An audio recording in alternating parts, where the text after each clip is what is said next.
Good evening everyone, hi this is Himanshu और एक नई कक्षा में आप लोगों का स्वागत है। आज हमारा टॉपिक है फॉरेन एक्सचेंज रिज़र्व और ये आपका 11वां चैप्टर है आपकी बुक का। संदीप गर्ग सर की बुक हम लोग यहाँ पे पूरी शूट कर रहे हैं। इससे पहले chapter 5, chapter 6, chapter 10 already upload हो चुके हैं, आप उनको जाके देख सकते हो। ठीक है, अभी जो चैप्टर है आपका, ये चैप्टर इतना ज़्यादा इंपॉर्टेंट है कि सबसे पहले कि जो बच्चे प्रैक्टिकल फाइल्स इसके ऊपर बनाएंगे, एक तो उन लोगों के लिए बहुत ज़्यादा ज़रूरी है।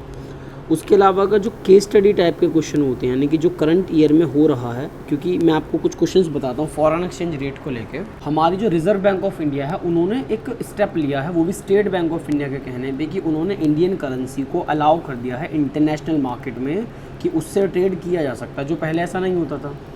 वो क्वेश्चन इस टॉपिक पर बेस्ड हो सकता है।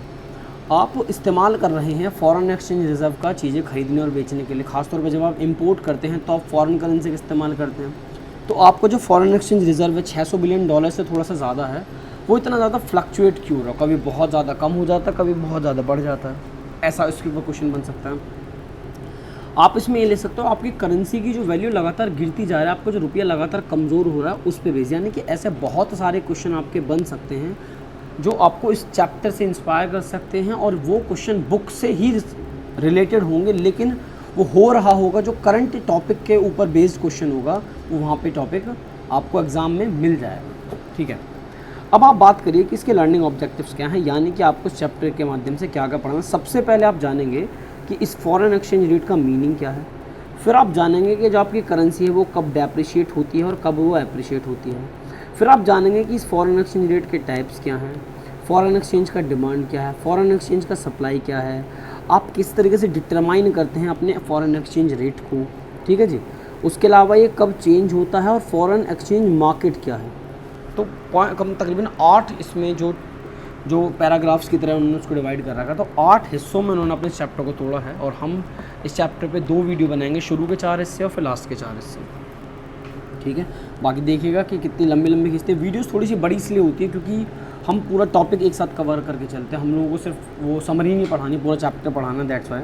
तो सबसे पहले हम 11.1 यानी कि meaning of foreign exchange rate के ऊपर यहाँ पे बात करेंगे, और ये कहता है कि all countries have their own currency which are readily acceptable within their respective treasuries. मतलब समझिए इस बात का क्या है कि हर देश की जितनी भी कंट्रीज़ होती हैं, उन सब की अपनी खुद की एक करेंसी होती है, और वो करेंसी खूब आराम से एक्सेप्टेबल है, यानी कि लोग उसको अपनाते हैं अपनी ही टर्शरीज़ के अंदर, यानी कि जो आपकी डोमेस्टिक टर्शरी है। इस बुक का जो चैप्टर नंबर 2 में जो आपको डोमेस्टिक टर्शरी के बारे में बताया जाता है, तो आप उसमें ये देखते हैं कि जो आपकी इंडिया की डोमेस्टिक टर्शरी है, उसके अंदर इंडियन रुपया खूब आराम से चलता है। उसमें कभी कोई ऐसा बंदा नहीं जो मना कर देगा कि नहीं हमें तो चाहिए ही नहीं इंडियन रुपया, ये पॉसिबल ही नहीं है। एग्जाम्पल के लिए इंडिया के अंदर रुपया चलता है, ठीक है, अमेरिका के अंदर US डॉलर चलता है, और इंग्लैंड के अंदर क्या चलता है, पाउंड्स चलता है, etcetera. However currency of one country is generally not accepted in some other countries. समझिए क्या मतलब है। कई बार ऐसा होता है कि हो सकता है कि आपके देश की करेंसी को दूसरे देश में ना अपनाएं, कि नहीं हमें ये नहीं चाहिए, ठीक है। और कभी कभी ऐसा हो भी सकता है कि भाई आपके देश की करेंसी किसी दूसरे देशों में भाग के चलेगी। जैसे कि डॉलर जो है वो यूनिवर्सल करेंसी है, जो US डॉलर है वो यूनिवर्सल करेंसी, लोग उसको दबा के मतलब अपनाते हैं। क्यों, ध्यान दीजिएगा, मैंने कहा था कि तकरीबन $600 बिलियन जो है आपका, वो फॉरेन एक्सचेंज रिजर्व अगर हो सकता है तो उसका 90% जो है आपके पास सिर्फ US बिलियन डॉलर है। ठीक है, देन उसके बाद आप लोगों को उसमें मिलेगा कि in case of international payment, जब आपको इंटरनेशनल ट्रेड करना होता है, उसमें जब पेमेंट्स वगैरह करनी होती है, तो currency of one country has to convert into the currency of another country. मतलब कहने का ये है कि जब आप विदेशों के साथ इंटरनेशनल ट्रेड करते हैं, तो आप उसमें ये पाते हैं कि आपको क्या करना पड़ता है कि आप इंडियन रुपीज़ में ही सारी पेमेंट्स नहीं कर सकते। आप क्या करेंगे कि आप जिस भी देश में जाते हैं उस देश की करेंसी को कन्वर्ट करेंगे अपने रुपये से, यानी कि उनको अपना रुपया देंगे, उनकी करेंसी में उसको कन्वर्ट करेंगे और फिर सामने वाले को पेमेंट करेंगे। बिकॉज एवरी कंट्री, जो दुनिया की जो भी कंट्रीज है, wants the payments in its own currency. ठीक है, दुनिया में जितनी भी मतलब ऑलमोस्ट देश हैं, सब क्या चाहते हैं कि हमें हमारी ही करेंसी में पेमेंट आमतौर पर मिलती रहे। ठीक है जी, इसलिए उसको कन्वर्ट करवा लेते हैं। तो ये है इसके बारे में थोड़ा सा जो आपने रफली पढ़ा, उसकी मीनिंग से चलते हुए। अब आपको कहेगा कि आप फॉरेन एक्सचेंज के बारे में पढ़िए कि व्हाट इज़ फॉरेन एक्सचेंज। तो कहता है कि refers to all currencies other than the domestic currency of a given country. जिस भी देश में आप रहते हैं, आप इंडिया में रहते हैं तो आप इंडियन करेंसी को छोड़ दो, यानी कि आप इंडियन रुपये को छोड़ दो, उसके अलावा जितनी भी करेंसी बचती हैं वो सारी की सारी क्या हैं, आपकी फॉरेन एक्सचेंज है। ठीक है, फॉर एग्जांपल ये मैं ऑलरेडी बता चुका हूँ कि Indian domestic currencies and Indian रुपये, आप इसको छोड़ दीजिए, बाकी जितनी भी करेंसीज हैं सब आपकी कैसी हैं, आपके लिए फॉरेन एक्सचेंज है। दिस इज इट, ये फॉरेन एक्सचेंज की छोटी सी डेफिनेशन होगी। अब आप यहाँ पर छोटा सा एग्जांपल दिया गया नेक्स्ट पेज पे, तो कहता है कि for example if an American firms exports goods to India, अगर मान के चलिए कि अमेरिकन फर्म जो है वो एक्सपोर्ट करती है इंडिया के अंदर गुड, यानी कि कुल मिला के हम लोग उसको खरीद रहे हैं, it would like to receive the payment in dollars, तो उनका सीधे से आया कि हमें हमारे डॉलर में पेमेंट करो। एज अ रिजल्ट जो इंडियन इंपोर्टर हैं, यानी कि जो इंडिया के व्यक्ति यूएसए से सामान खरीद रहे हैं, will have to convert Indian rupees into American dollar to make the payment. तो हमें क्या करना पड़ेगा कि हम अपने इंडियन रुपये को कन्वर्ट करेंगे डॉलर में और फिर सामने वाली फॉर्म को डॉलर में पेमेंट कर देंगे। ओके, अब इसके बारे में सुनिएगा। It create the problem of converting one currency into other and fixing the rate at which the two currencies are to be exchange. अब क्या होता है कि प्रॉब्लम क्या आती है, जब आप अपनी करेंसी को, आप इंडियन रुपया को डॉलर में कन्वर्ट करेंगे तो उससे क्या होगा कि उनका एक रेट फिक्स किया जाएगा। वैसे तो कोई फिक्स का हमेशा फिक्स नहीं रहता, वो घटता बढ़ता रहता है। एग्जाम्पल के तौर पे जो आपका मात्र $1 है वो कितने के इक्वल है, वो 80 रुपया के इक्वल है। देखो ये प्रॉब्लम है सबसे बड़ी। ठीक है, और उसी प्रॉब्लम से क्या आता है कि जब आप इस प्रॉब्लम को डिटरमाइन करेंगे, is the problem is determination of foreign exchange rate, तो उससे आपको फॉरेन एक्सचेंज रेट की डेफिनेशन मिलेगी। वो क्या है, रेफर्स टू द रेट, आप उस रेट की बात कर रहे हैं at which one currency is exchange for the other. वापस पढ़ता हूँ, foreign exchange rate refers to the rate at which one currency is exchange for the other, यानी कि सीधी सी बात ये है कि जब आपको अपने इंडियन रुपये को कन्वर्ट करना है डॉलर में, तो जिस रेट में कन्वर्ट हो रहा होगा वही रेट कहलाएगा फॉरेन एक्सचेंज रेट। इसको एक तरीके से और पढ़ सकते हैं, it represent the price of one currency, यानी कि एक करेंसी का price in term of another currency.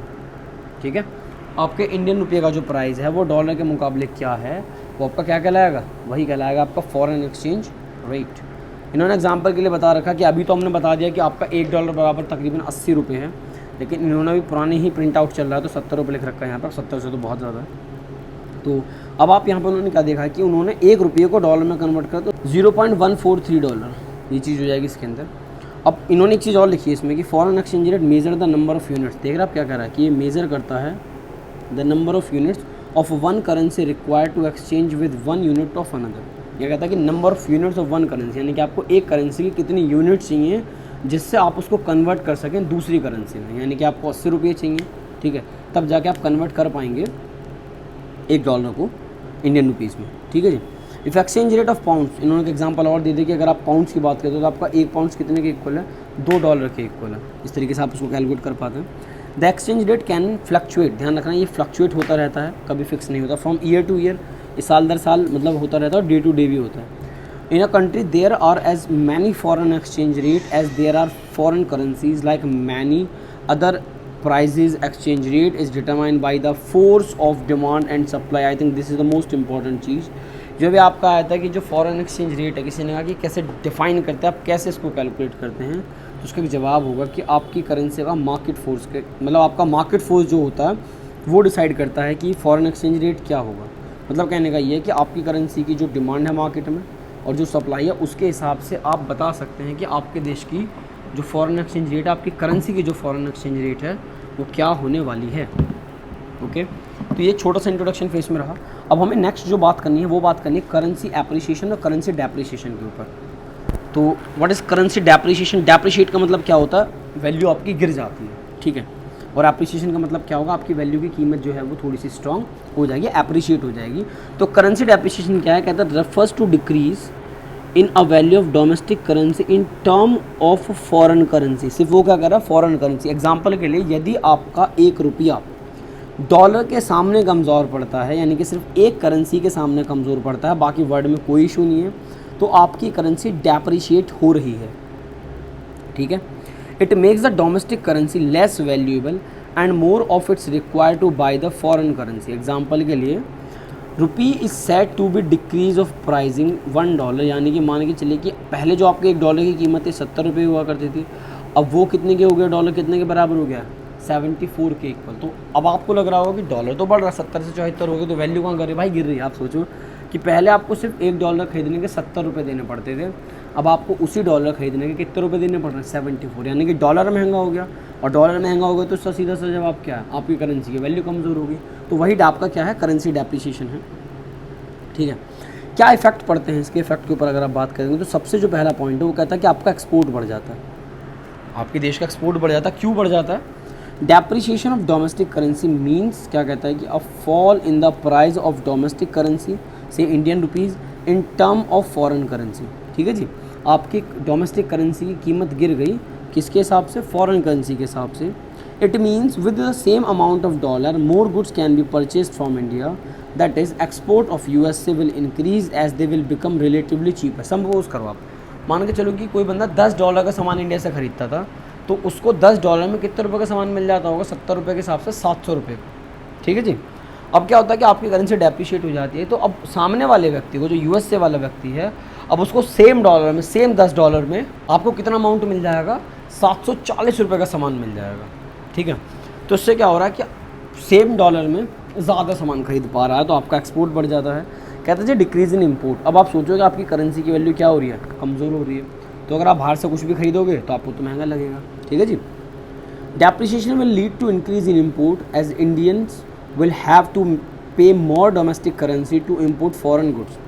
It leads to price in the it leads to fall in import as foreign goods will become relatively costly। अब आप suppose करोगे सामने वाले ने कहा जी आपको एक बाइक खरीदनी है, उसने कहा जी $1000 की है, इसका मतलब था कि 70,000 रुपये की। ठीक है, अब क्या होता है कि सामने वाले ने कोई दाम नहीं बढ़ाया, आपका रुपया डेप्रिशिएट हो गया, तो अब वही बाइक 70,000 की नहीं हो जाएगी, 74,000 की हो जाएगी। क्यों? क्योंकि अब आपका डॉलर बढ़ के कितना हो गया, 70 से 74 हो गया। तो आपको चीज़ें क्या पड़ेंगी, महंगी पड़ेंगी। तो और जब चीज़ें महंगी पड़ती हैं तो आपकी डिमांड अपने आप कम हो जाती है, दैट्स वाई आपका इंपोर्ट जो है वो डिक्रीज़ हो जाएगा। और तीसरा कहता है कि इंक्रीज़ हो जाएगा नेशनल इनकम, आपकी राष्ट्रीय आय बढ़ जाएगी। कैसे? As export will increase and import will fall due to depreciation of domestic currency. Export बढ़ रहा है इस चीज़ से और इम्पोर्ट घट रहा है। इससे क्या होगा, जो आपका नेट एक्सपोर्ट है वो डिक्रीज़ नहीं होगा, जो आपका नेट एक्सपोर्ट है वो इंक्रीज़ हो जाएगा। It will increase the national income assumption, no change in other thing. अगर आप ये मान लो कि सिर्फ आपकी करेंसी डेप्रिशिएट हुई डॉलर के सामने, बाकी सब कुछ सेम है, आप एक्सपोर्ट ज़्यादा करते हो, आप इंपोर्ट कम करते हो, तो आपको जो नेट एक्सपोर्ट है, जो एक्सपोर्ट माइनस इंपोर्ट के बीच का डिफरेंस है वो बढ़ जाएगा। और इससे क्या होगा, आपकी जो नेशनल इनकम है वो भी बढ़ जाएगी। तो ये आपको पॉइंट को दर्शाता है। फिर वो आपको जो पेज नंबर 3 है 11.3, उसमें कहता है कि जो अटेंशन पे करिए, पे अटेंशन टू दिस। अब वो इस चीज़ को ना थोड़ा सा, मतलब मैं कहता हूँ इसको आप रीड कर लीजिए। ठीक है, रीड मैं भी कर दूंगा, लेकिन इसका क्या मतलब आप समझिएगा। वो कहता है कि confusion arise when different statement are used to express a statement with same meaning. वो कहता है जी ये बड़ी प्रॉब्लम क्रिएट होती है कि आप ना मतलब बहुत अलग अलग तरीके की स्टेटमेंट देखोगे, ठीक है, लेकिन मतलब सबका एक ही जैसा होता है, इतनी अलग अलग। अब देखो आप इनको, इन्होंने 7 स्टेटमेंट तक लिख रखी हैं और 7 स्टेटमेंट में आपको ये दिखाएगा कि जो आपकी खुद की करेंसी है, जो इंडियन करेंसी है, उसकी कीमत गिर जाएगी, और जो सामने वाली करेंसी है, मतलब जो विदेशी करेंसी है, उसकी कीमत आमतौर पर बढ़ जाएगी।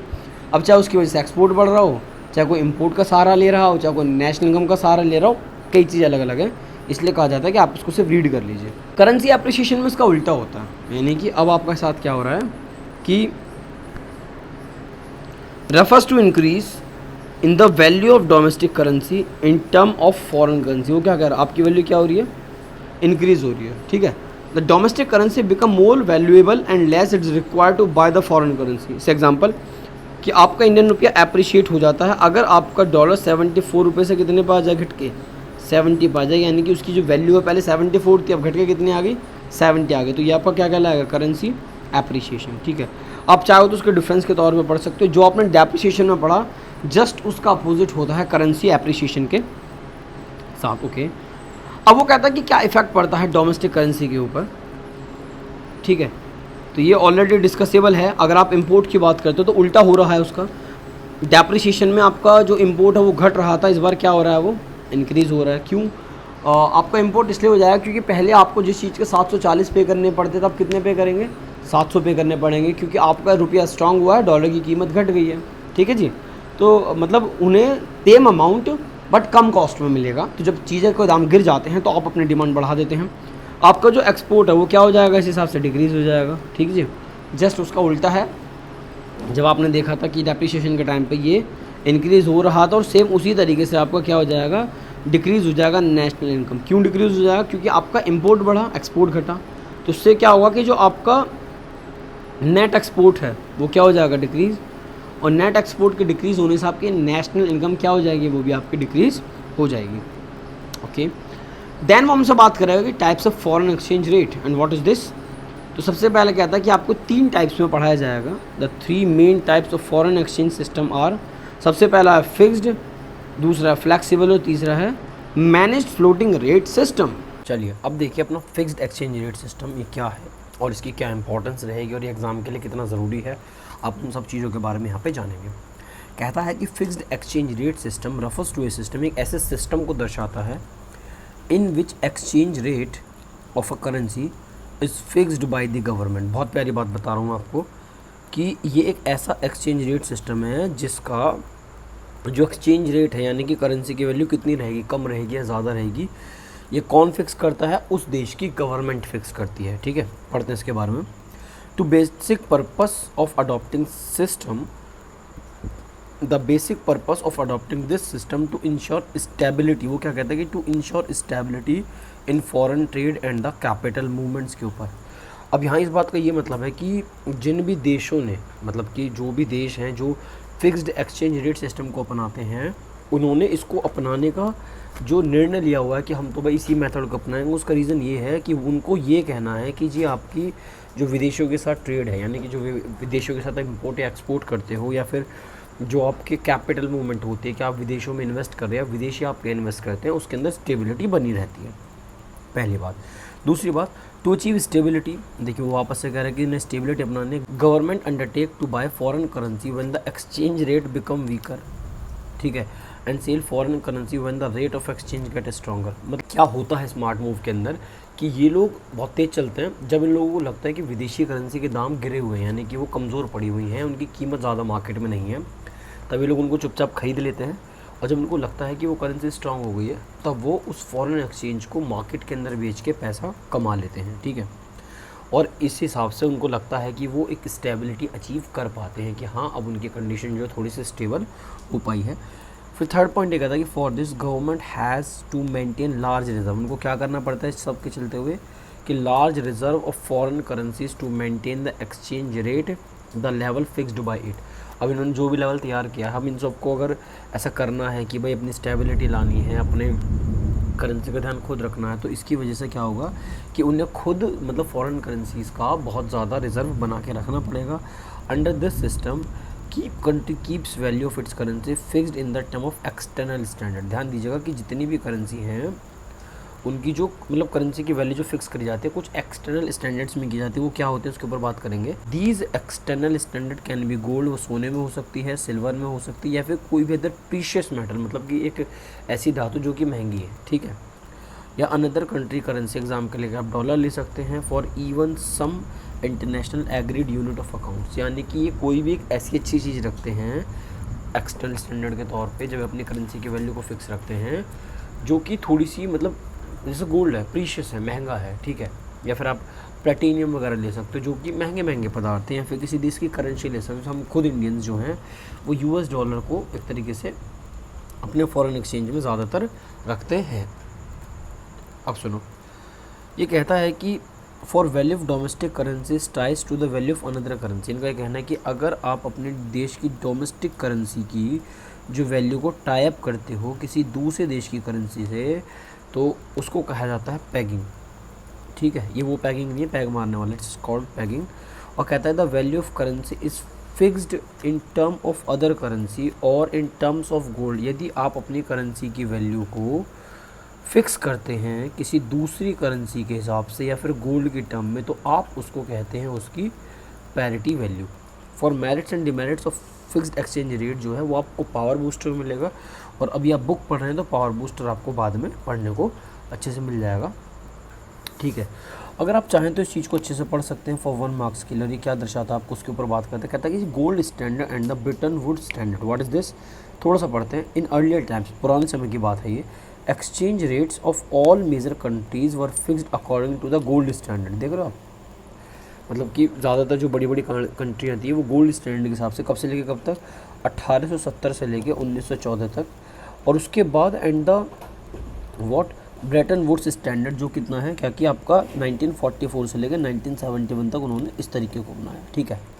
According to gold standard, external values of all currencies were maintain by fixing their price in terms of gold. देख रहे हो आप, अगर आपको अपनी करेंसी के एक्सटर्नल वैल्यूज जाननी है, भारी मतलब की भारी कीमत क्या है, तो उसके लिए आप क्या करेंगे कि आप उसकी कीमत को फिक्स करेंगे गोल्ड के रेस्पेक्ट में।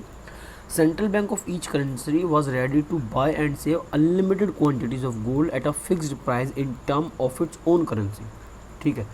अब इन्होंने एक एग्जांपल दिया, बात करेंगे उसको, जैसे उन्होंने कहा था कि अगर आपको पाउंड्स वगैरह में लेना तो एक में 5 ग्राम हो जाएगा, अगर आप $1 की बात करते हो तो 2 ग्राम हो जाएगा, ठीक है। इस तरीके से आप उसको एक्सचेंज कर सकते हैं कितने में, ये जो आपका एक पाउंड है तकरीबन $2.5 के इक्वल है, इस तरीके से। तो उनका सीधे से ये कहना था कि देश के जितनी मतलब पूरे वर्ल्ड में आप चले जाओ, उसमें जितने भी सेंट्रल बैंक्स हैं वो लोग क्या करते थे कि वो लोग कितना ही गोल्ड बेच सकते हैं, कितना ही गोल्ड खरीद सकते हैं, जो भी उन्होंने प्राइस फिक्स करा खुद की करेंसी का उस रेस्पेक्ट में, ठीक है। अब उसका कहना है कि अकॉर्डिंग टू जो ब्रेटन वुड्स स्टैंडर्ड है, गोल्ड वाज रिप्लेस्ड बाय $, देख रहे हो, gold by replaced by $। World wide आज के दिन $, जो है क्या कहते हैं, मतलब एक यूनिवर्सल करेंसी है, ठीक है। As the core of the system, under this system all currency were pegged related to $, at a fix exchange rate. से एग्जाम्पल, $1 बराबर 80 रुपया। इसका क्या मतलब है कि ऑल करेंसी वर पैक्ड और related to $, at a fixed exchange rate. देख रहे हो आप, जो पहले कभी गोल्ड में नापी जाती थी कीमतों को, किस में नापा जाता है, डॉलर्स के हिसाब से। This system gave birth to International Monetary Fund as the central institute in the international monetary system. इसकी वजह से ही इंटरनेशनल मॉनेटरी फंड का जन्म हो गया। देख लो कितनी बड़ी बात है।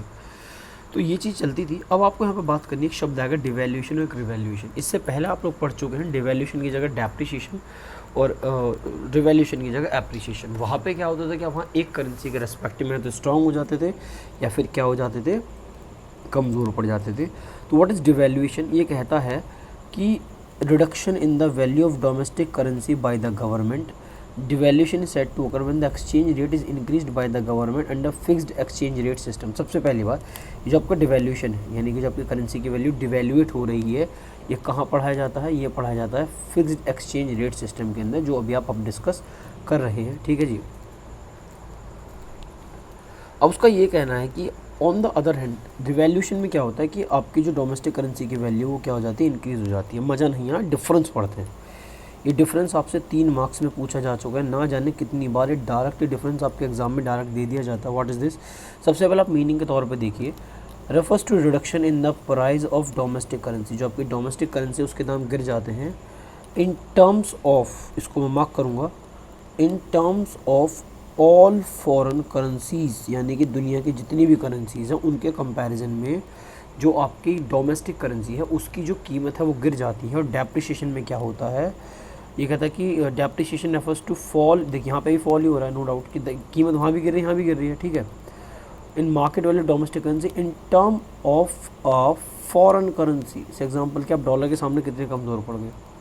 तो इसमें जो डिफरेंस है वो क्या कहता है कि ऑल फॉरेन करेंसीज, यानी दुनिया की सभी करेंसीज के सामने आप कमज़ोर पड़ जाते हो। और इसका क्या मतलब है, ए फॉरेन करेंसी, यानी कि सिर्फ आप एक करेंसी के सामने कमज़ोर पड़ जाते हो, ठीक है। अब आप यहाँ पे क्या करें, एक बात और ध्यान दीजिए, इसको फिक्स्ड एक्सचेंज रेट सिस्टम के अंदर पढ़ा जाता है और इसको फ्लेक्सिबल एक्सचेंज रेट सिस्टम के अंदर पढ़ा जाता है, जो कि अभी हम आगे डिस्कस करेंगे भी जस्ट आपका नेक्स्ट टॉपिक में, ठीक है। अकरेंस की बात करते हैं तो इसकी जिम्मेदारी कौन लेता है? खुद गवर्नमेंट लेती है। और इसकी जिम्मेदारी कौन लेता है? Market force. यानी मार्केट फोकस का सीधा सा मतलब ये है कि मार्केट में आपकी करेंसी की कितनी डिमांड है और उसकी कितनी सप्लाई है, उस हिसाब से। एक्सचेंज रेट की मैं ऑलरेडी बता चुका हूँ, ये फिक्स को फॉलो करता है और ये किसको फॉलो करता है? फ्लेक्सिबल को फॉलो करता है, ठीक है। अब इसमें आगे देखो, आपकी फ्लेक्सिबल एक्सचेंज रेट सिस्टम आपको पढ़ाना चाहता है। ये कहता है व्हाट इज़ दिस? इससे पहले आप पढ़ चुके हैं, आपका फिक्स जो कि गवर्नमेंट के कंट्रोल में रहा है। Flexible exchange rate system refers to a system, एक ऐसे सिस्टम को दर्शाता है इन विच एक्सचेंज रेट, जो देशों का एक्सचेंज रेट है, is determined by forces of demand and supply of different currencies in the foreign exchange market. Foreign exchange market एक ऐसी जगह जहाँ पे आप अपनी करेंसीज़ को खरीद भी सकते हो और बेच भी सकते हो, यानी कि एक इंटरनेशनल मार्केट हो गया। कोई पर्टिकुलर प्लेस नहीं होता है, हर वो जगह मार्केट है जहाँ पे आप लेन देन कर सकते हो, ठीक है जी। तो फ्लेक्सिबल एक्सचेंज रेट सिस्टम का मतलब है कि जो आपका एक्सचेंज रेट सिस्टम है वो किस हिसाब से वर्क करेगा?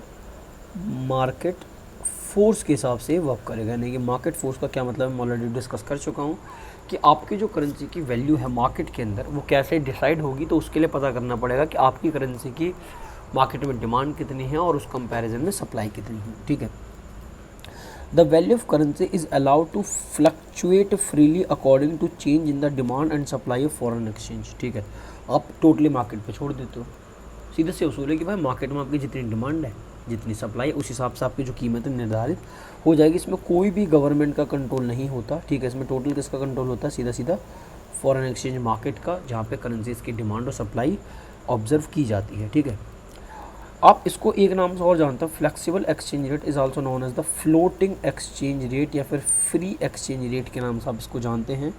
This exchange rate is determined by the market. देख रहे हो आप, ये किसकी वजह से डिटरमाइन होता है, मार्केट की वजह से डिटरमाइन होता है through interaction of thousand of banks. मतलब बहुत सारे यहाँ पे बैंक्स काम करते हैं, फर्म्स काम करती हैं। देखें ना, थाउजेंड ऑफ बैंक्स, बहुत सारे बैंक्स, फर्म्स और बहुत सारे अदर इंस्टीट्यूट जो कि करेंसीज को खरीदने में भी इंटरेस्टेड होते हैं और करेंसीज को बेचने में भी इंटरेस्टेड होते हैं। तो यहाँ पे वर्क करता है आपका क्या, फ्लेक्सिबल एक्सचेंज रेट सिस्टम। ठीक है, बाकी इसकी अगर मेरिट्स और डिमेरिट्स पढ़नी है तो उसके लिए आपको कहाँ जाना पड़ेगा, पावर बूस्टर पे, ये बात की बात है। अब आपसे वो कहता है कि fixed exchange rate system, flexible exchange rate system, आप इसको 3 से लेकर 4 मार्क्स के लिए अपने एग्ज़ाम के लिए पढ़ सकते हैं। और आप सबसे पहले पढ़ेंगे इसको कि इसको डिटरमाइन कैसे करते हैं। ठीक है, गवर्नमेंट का कंट्रोल कहाँ होता है कहाँ नहीं होता, इसकी स्टेबिलिटी कैसे आती है, फॉरेन एक्सचेंज रिजर्व बनाने की कितनी ज़रूरत पड़ती है, कब वैल्यू इंक्रीज़ होती है और कब वैल्यू डिक्रीज़ होती है। ठीक है, इन सब के ऊपर तो थोड़ा थोड़ा बात कर लेते हैं। बाकी मैं तो ये कहूँगा कि आप इसको अगर अच्छे से रीड कर लेते हैं खुद से तो आप इसको बहुत बेहतर तरीके से समझ पाएंगे। ठीक है, ये कहता है it is the official fixed in the term of gold. ये क्या कहता है कि जब आप इसको फिक्स करते हो तो इन टर्म्स ऑफ गोल्ड या फिर अदर करेंसी बाय गवर्नमेंट। और यहाँ पे क्या होता है कि आप टोटली मार्केट फोर्स के ऊपर छोड़ देते हो कि आपका जो मार्केट के अंदर जो मार्केट फोर्स चल रहा है, किसी करेंसी की डिमांड और सप्लाई डिसाइड करेगी कि उसका एक्सचेंज रेट क्या होने वाला है। गवर्नमेंट कंट्रोल की बात करें तो कम्प्लीटली गवर्नमेंट कंट्रोल होते हैं। यहाँ पे गवर्नमेंट का कोई भी इंटरवेंशन नहीं होता, ये फ्रीली वर्क करते हैं और ये फ्लक्चुएटली काम करते हैं। स्टेबिलिटी की बात करें तो गवर्नमेंट ये कहती है कि the exchange rate generally remain stable and only a small variation it's possible. मतलब गवर्नमेंट यहाँ इतना कंट्रोल करके रखती है कि ज़्यादा चेंज नहीं आने देती। ये कहता है कि जनरली रिमेन सेम या स्टेबल एंड ओनली, मतलब सिर्फ आता भी तो थोड़ा बहुत फ़र्क आता है, बाकी वो लोग ऑलमोस्ट सेम रहते हैं। यहाँ पे आता है कीप ऑन चेंजिंग, यहाँ पे लगातार बदलाव आते रहते हैं। गवर्नमेंट को बहुत ज़्यादा रिजर्व की बनाने की ज़रूरत पड़ती है अगर आप चाहते हैं कि स्टेबिलिटी बनी रहे और जो आपका गवर्नमेंट कंट्रोल है वो मार्केट में रहे। बट यहाँ पे क्या होता है कि ज़्यादा रिक्वायर्ड नहीं होती। ये कहता है कि are not required to be kept under this system, क्योंकि यहाँ पे टोटली मार्केट वर्क करता है, गवर्नमेंट का कंट्रोल नहीं होता। अगर आप इंक्रीज़ की बात करते हो तो यहाँ पे आप डिवैल्यूशन की बात करोगे और यहाँ पे आप डिवैल्यूशन की बात करोगे। डिवैल्यूशन का क्या मतलब होता है, जब आपकी करेंसी की वैल्यू मार्केट के मतलब दुनिया की सभी करेंसीज के सामने कमज़ोर हो जाए, और डिवैल्यूशन में उल्टा होता है। जब आपके देश की करेंसी की वैल्यू दुनिया की सभी करेंसीज के सामने स्ट्रॉन्ग हो जाती है तो वो रिवैल्यूशन होता है। डेप्रिसिएशन में क्या होता है कि वैल्यू आपकी यहाँ भी गिर रही है लेकिन सिर्फ किसी एक करेंसी के सामने, और उस हिसाब से एप्रिसिएशन में क्या होता है कि आपकी करेंसी की वैल्यू बढ़ रही है लेकिन सिर्फ किसी एक करेंसी के कंपैरिजन के हिसाब से। तो डिफरेंस आप ध्यान रख सकते हैं। देन उसके बाद आपको थर्ड वाला मिलेगा मैनेज्ड फ्लोटिंग रेट सिस्टम। तो आप आगे सुनो। Traditional international monetary economists focused their attention on the framework of either fixed or flexible exchange rate system. With the end of Bretton Woods system, many countries have adopted the method of managed floating exchange rate. सीधी सी बात है कि पहले चलता था किसमें, gold में, ठीक है, गोल्ड इत्यादि में। उसके बाद किस में आ गया था, यूएस डॉलर से कंपेयर करने लग गए थे लोग। ठीक है जी, पहले गोल्ड एरा था, फिर किसका आ गया था, दूसरा वाला एरा आ गया था, इसमें आप यूएस डॉलर में कंपेयर किया करते थे। ये पढ़ा था क्या आप, इसकी डेफिनेशन जानते हैं। It refers to a system in which foreign exchange rate is determined by market force and central bank influences the exchange rate through the intervention in the market foreign exchange market. इसका मतलब ये है कि पहले आप इसको market के ऊपर छोड़ दो। सिंपल सी बात है कि आपकी देश की जो करेंसी है उसकी वैल्यू कम रहेगी या ज़्यादा रहेगी, तो उसके लिए आपको क्या करना है कि पहले आप उसको मार्केट के ऊपर छोड़ दो, लेकिन एक लिमिट तक। आप एक लिमिट तैयार कर देंगे और वो लिमिट तैयार करता है सेंट्रल बैंक ऑफ इंडिया। हर देश का अपना एक सेंट्रल बैंक होता है कि जब इससे कम गया तो हम उतर आएंगे, अगर इससे ज़्यादा गया तो हम उतर आएंगे। क्योंकि किसी करेंसी की बहुत ज़्यादा कीमत बढ़ जाना वो भी नुकसान देता है और बहुत ज़्यादा गिर जाना वो भी नुकसान आपको यहाँ पे देता रहेगा। तो ये कहता है it is a hybrid. Hybrid का मतलब है कि मिक्सचर है किस किस का, सही बात है, फिक्स एक्सचेंज रेट का, फ्लेक्सिबल एक्सचेंज रेट सिस्टम का। क्यों फिक्स का क्यों है? क्योंकि इसमें सेंट्रल बैंक कंट्रोल करता है लेकिन एक लिमिट के बाद। और ये फ्लेक्सिबल क्यों है? क्योंकि इसमें मार्केट फोर्स पहले वर्क करता है। Like fixed exchange rate system, exchange rate इस प्रीमली शुरुआत में डिटरमाइन होते हैं मार्केट फोर्स को लेके, मार्केट में क्या डिमांड है क्या सप्लाई, और उसके बाद जो फिक्स्ड एक्सचेंज रेट में कैसे वर्क करता है कि is managed by the way of intervention by RBI, reserve bank of India. जैसे हमारे देश की अगर बात करते हैं तो किसी भी देश का सेंट्रल बैंक जो है उसके ऊपर निगरानी रखता है और बाद में उसी का कंट्रोल यहाँ पे चलता भी है। In this system central bank intervenes in the foreign exchange market to restrict the fluctuation in the exchange rate with certain limits. आप देख रहे हो क्या कहता है, central bank into the foreign exchange market में कब आता है? इसमें तो मैंने क्या कहा, रेस्ट्रिक्शंस लगा रखी हैं कुछ। In this system central bank intervenes in the foreign exchange market to restrict the fluctuation in the exchange rate with certain limit. The aim is to keep exchange rate close to desire target value. जो मैंने आपको बताया था exactly वही है। Government ने एक restriction लगा रखा है कि देखिए जब मार्केट फोर्स के ऊपर छोड़ा जाएगा, मतलब रिजर्व बैंक ऑफ इंडिया का साफ साफ कहना है कि जब हम अपनी करेंसी को मार्केट के दम पे छोड़ेंगे तब क्या होगा कि आप एक लिमिट तक उसको गिरने देंगे, एक लिमिट तक उसको बढ़ने देंगे, लेकिन उसके बाद फिर हम लोग उतर जाएंगे, फिर हम ना ज़्यादा गिरने देंगे ना ज़्यादा बढ़ने देंगे, उसको वहीं रोक लेंगे। ठीक है जी, ताकि हमारी इकोनॉमी को भी नुकसान ना हो और हमारी वजह से किसी और को नुकसान ना हो।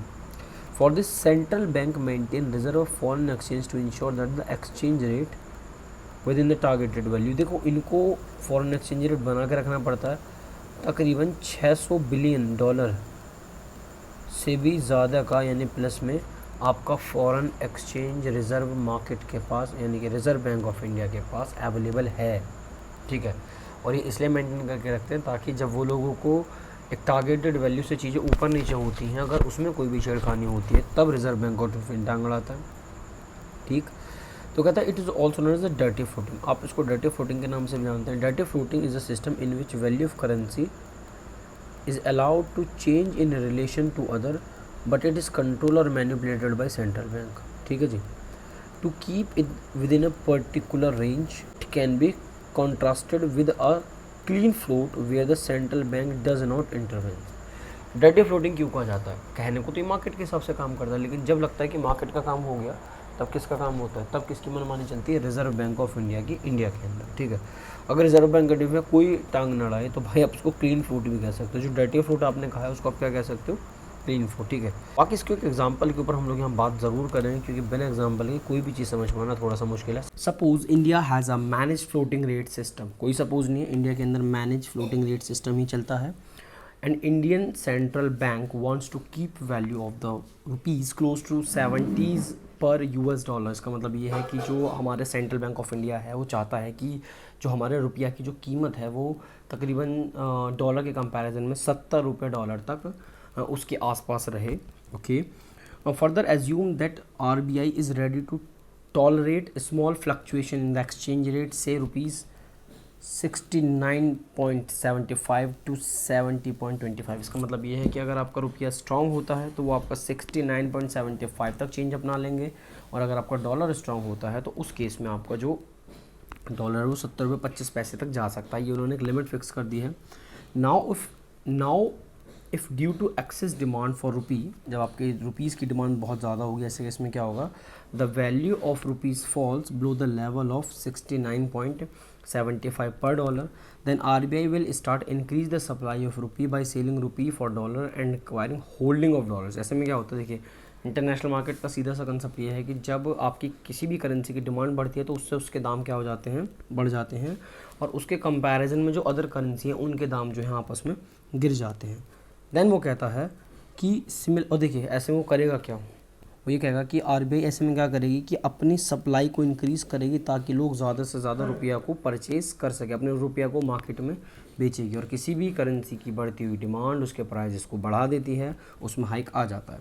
Similarly if due to excess supply of rupees, अगर मान के चलिए आपके रुपये की सप्लाई बहुत ज़रूरत से ज़्यादा है, the value of rupees arise about the level of 70.25। इसका यहाँ ये मतलब है, ये लैंग्वेज में मत जाइएगा। वो ये कहता है कि अगर आपके रुपये की सप्लाई ज़्यादा है, डिमांड उतनी नहीं है, तो ऐसे केस में क्या होता है कि जो आपका रुपया है वो वैसे तो उसकी खुद की वैल्यू डिक्रीज़ हो जाएगी, लेकिन अगर बाकी करेंसीज को देखें तो वो उसके सामने स्ट्रॉन्गर पाई जाएंगी। पहले आपका डॉलर ने आपने क्या प्रेडिक्ट करा? 70 रुपये, जब आपकी जो रुपये की जो डिमांड है जैसे वो इंक्रीज़ होती है तो कितना हो जाता है 69.75, यानी कि आपका रुपया स्ट्रॉन्ग हो रहा है और वैल्यू किसकी गिर रही है, वैल्यू गिर रही है डॉलर की इंडिया के कंपैरिजन में। और अगर आपका सप्लाईज डिमांड से ज़्यादा है तो ऐसे इसमें क्या होगा, आपका डॉलर अब कितना पहुंच गया 70 रुपये 25 पैसे। तो ऐसे में क्या करेगा, RBI will increase the demand of rupee by exchanging dollar for rupees and running down its holding of dollars. ऐसे में क्या करता है कि हमारा जो रिज़र्व बैंक ऑफ इंडिया, जब उन्हें लग रहा है कि मार्केट में हमारी करेंसी की सप्लाई ज़्यादा है, डिमांड नहीं है, तो वो क्या करते हैं कि इंक्रीज़ करते हैं, इंक्रीज़ द डिमांड फॉर रुपी, वो रुपये की जो डिमांड है उसको इंक्रीज़ करते हैं और एक्सचेंज करते हैं बदले में डॉलर। इससे क्या होता है ना कि ये लोग जो फ्लक्चुएशन आ रहा होता है, ठीक है, वो उस फ्लक्चुएशन को डिमांड और सप्लाई से जो है ना मैनेज करते हैं। ये बेसिकली काम इनका यहाँ पे देखने को मिलता है। दैन उसके बाद वो आपको एक डिफरेंसेस पढ़ाना चाहता है कि अगर आप वर्सेस करना चाहते हो कि flexible exchange rate versus manage floating exchange rate, तो आप इसको पढ़ सकते हो। Flexible exchange rate is rate which is determined by supply and demand force. देख रहे हो आप, ये किस हिसाब से तैयार होता है, मार्केट फोर्स से तैयार होता है। It is free from intervention other than market force. On the other hand manage floating exchange rate क्या करता है, is the market rate which can be influenced by the intervention of the central bank in the foreign exchange market. It is the tool to the control unfavourable impact of flexible exchange rate system. Normally आप checkout करते हो तो सीधी सी बात है कि flexible exchange rate system में आपका market force work करता है और manage floating exchange rate system में आपका पहले मार्केट फोर्स काम करता है, दैन उसके बाद सेंट्रल बैंक उसमें अपना जो हस्तक्षेप है वो करेगा। तो आप यहाँ तक पढ़ सकते हैं। उसके बाद वो कहता है कि अगर आपको कुछ और अदर टाइप्स जानने हैं एक्सचेंज रेट सिस्टम के, तो उसके लिए आपको जाना पड़ेगा पावर बूस्टर पे, बट स्टिल वो बात का एक टॉपिक है। दैन जो नेक्स्ट होता है वो है हमारा कि कब आप फॉरेन एक्सचेंज की डिमांड करते हो, ठीक है।